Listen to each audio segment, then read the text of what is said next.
और मैया से कहते मैया तेरो लाला नहीं आयो। आज उद्धव जी आए उसी रथ में महाराज जिसमें कन्हैया गए थे। रथ आकर के जैसे ही रुका ब्रजवासियों को हर्षित हुए, बोले आज तो हमारा कन्हैया आ गया। एक ब्रजवासी बोला हमारा कन्हैया नहीं आया, हमारा कन्हैया यदि इस रथ में होता ना तो अब तक बाहर आ गया होता। रथ वो ही जरूर है जिसमें कन्हैया गए, लेकिन इसमें हमारे कन्हैया लौट करके नहीं आए।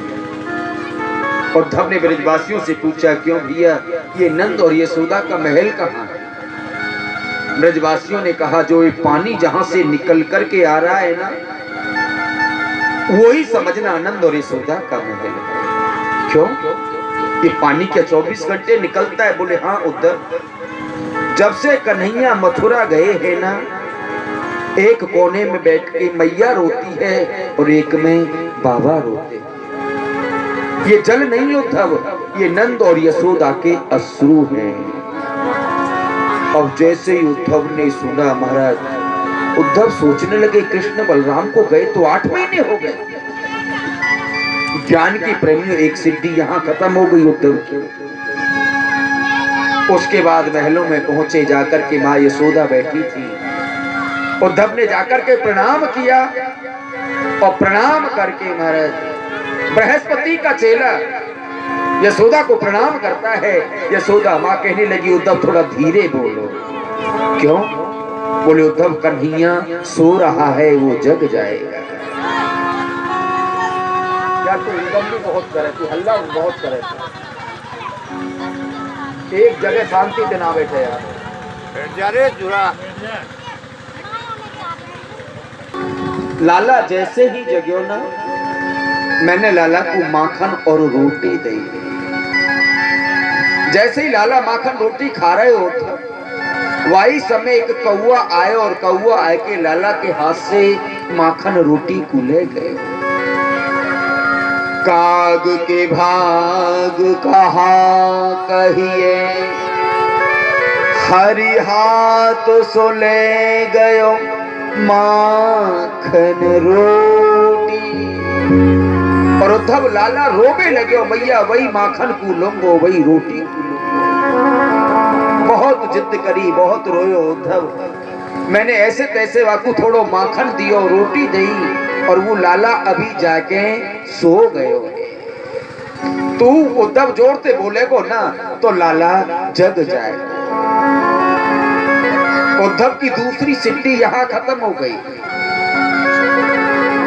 कन्हैया को गए 8 महीने हो गए, मैया करिए लाला पालने में सो रहा है। कहाँ है? लेकर के महाराज मैया गई है पालने के पास। जैसे ही पहुंची पालने को देखा उसमें कन्हैया नहीं है। माँ यशोदा पालने के पास गिर पड़ी। उद्धव मैं कितनी पागल हूँ, कन्हैया को गए तो इतने दिन हो गए और मैं आज भी कन्हैया को देखा। पूरी रात नंद और यशोदा से वार्तालाप करते करते महाराज उद्धव की निकल गई। उद्धव को मालूम ही नहीं पड़ा। इतना प्रेम, इतना स्नेह और जितना जो अभिमान था ना वो उद्धव का नंद और यशोदा से मिलकर के ही गायब हो गया। बच्चों प्रातः काल ब्रज की जो गोपियां मिलती थी महाराज, जितनी गोपियां एकत्रित होती थी प्रेमियों, सब रात के सपने की बात बताती थी। आज हमारे सपने में कन्हैया आए, हमारे सपने में भी कन्हैया आए। राधा रानी कुछ नहीं बोलती थी उस समय। महाराज वो पूछती थी क्यों राधा रानी जी, क्या तुम्हारे स्वप्न में कन्हैया कभी नहीं आए? राधा रानी कितनी सुंदर बात कहती है, जब से कृष्ण और बलराम गए हैं ना तुमको तो नींद आती है, नींद आती है तो तुम्हें स्वप्न आते हैं। लेकिन मैं क्या बताऊं, जिस दिन से कन्हैया गए हैं उस दिन से मुझे तो नींद ही नहीं आती। और नींद नहीं आएगी तो स्वप्न देखूंगी कैसे, और स्वप्न देखूंगी नहीं तो तुम्हें बताऊंगी कैसे। आज ब्रज की गोपी जो उद्धव क्यारी है महाराज यहाँ एकत्रित है। उद्धव जी महाराज आए हैं प्रेमियों ध्यान देना, समय कम है, संक्षेप में ही सुना पाऊंगा, लेकिन ध्यान देना, जो उद्धव ये कहते थे ब्रज की गमार गोपियां, अनपढ़ गोपियां मेरी वेद वेदांत की भाषा को कैसे समझेंगी। आज वो ही उद्धव बृहस्पति का चेला, और जैसे ही गोपियों के पास आया ना, गोपियों के चरण छूने लगा, गोपियों ने कह दिया, ए उद्धव दूर रहना, मधुपकितव बंधो मास प्रसादिं सपत्न्याम्। उद्धव तू कपटी का मित्र है, तेरा जो मित्र है ना ये उद्धव इस जन्म का नहीं, जन्म जन्म का कपटी है, जन्म जन्म का धूर्त। प्रेमियों ध्यान देना, ब्रज की गोपियां कन्हैया को धूर्त कहती हैं, तो उसकी सिफारिश करने के लिए है। उद्धव तुम्हारा जो मित्र है ना ऊपर से तो काला है, वो अंदर से और ज्यादा काला है। और उद्धव हमने जो काले होते ना उनको देखा है। उद्धव जी हमने सब कारे अजमाए, जितने भी काले होते उद्धव, काला भौरा होता है। कली से प्रेम कब तक करता है, जब तक कली में रस रहता है। और उद्धव काला सांप होता है, काले सांप को कितना भी दूध पिलाओ उद्धव, जिस दिन वो डंक मारेगा ना उस दिन जहर जरूर चढ़ेगा।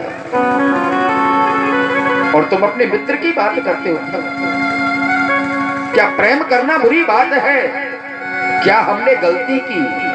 हमने केवल प्रेम किया। और उद्धव ध्यान रखना, प्रेम करना बहुत आसान है और करके निभाना बहुत बड़ा काम है। उद्धव हमें ज्ञान मत दो, तुम्हारे ज्ञान की जरूरत नहीं है। और जिसकी तुम तारीफ कर रहे हो ना उद्धव, ये इस जन्म का नहीं, जन्म जन्म का कपटी है। प्रेमियों ध्यान देना, जैसे गोपियों ने ये बात कही ना, ये जन्म जन्म का कपटी है। उद्धव जी सोचने लगे, मैं तो इसी जन्म की बात जानता हूँ और ये जन्म जन्मों की बात जानती है। आज एक गोपी कहती उद्धव, जिसकी तू इतनी प्रशंसा कर रहा है ना, इस जन्म का नहीं, ये प्रत्येक जन्म का छलिया है और प्रत्येक जन्म का कपटी है। उद्धव तेरा यही मित्र राजा बलि के यहाँ बामन का बेटा बनकर के गया था, बामन अंगुल का। और उद्धव जब संकल्प कराया ना तब ये बामन अंगुल का था, और जब उद्धव नापने का नंबर आया ना तो ये विराट बन गया था। इतना छली कपटी है ये। एक गोपी कहती है, मैं भी एक जन्म की बात जानती हूँ। एक स्त्री आई थी से शादी करने के लिए, उस स्त्री से शादी तो नहीं की और उसको बेचारी को विरूप और कर दिया, नाक कान काट दिया। एक गोपी कहती है, मैं भी जानती हूँ, एक जन्म में इसने एक भाई से मित्रता कर ली और दूसरे भाई को ऐसे छुप करके बाण मारा जैसे कोई पहेलिया मारता है। इस जन्म का नहीं सखी, ये जन्म जन्म का कपटी है। उद्धव जी ने कहा, तुम जानती हो ये जन्म जन्म का कपटी है, जन्म जन्म का छलिया है, तो फिर इससे तुमने प्रेम क्यों किया? बोले उद्धव यही तो बात है, इसकी छवि ही ऐसी है, इसकी मुस्कान ही ऐसी है।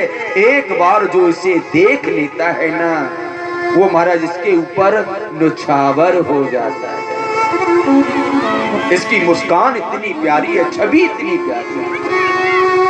एक बार जो हमारे कन्हैया को देख ले महाराज, तो ताजमहल बना है ना आगरा में, वो बेगम भी महाराज एक बार अपने जो